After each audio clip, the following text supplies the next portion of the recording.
Hey guys, it's finally the day, and the Heart and Stroke Foundation is here at Wonderland from the Undeading. That's right, that giant CPR event that they're putting together. We're trying to crack the Guinness Book of Records today, and I'm here with Mark, and he's going to tell us what's going on. Yeah, that's it. We're taking on the world. Heart and Stroke Foundation is trying to break the record for most people CPR trained, one time, one place.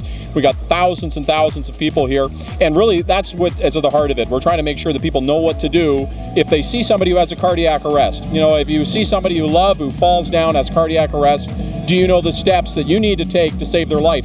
Tonight's making sure they do.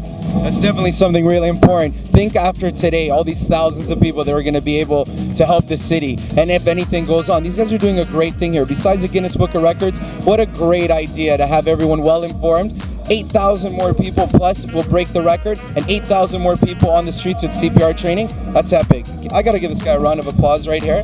And you know what, Mark? Thanks for everything. Thanks so much. Really check out more. appreciate it. Absolutely. No problem. Later on Love This City TV.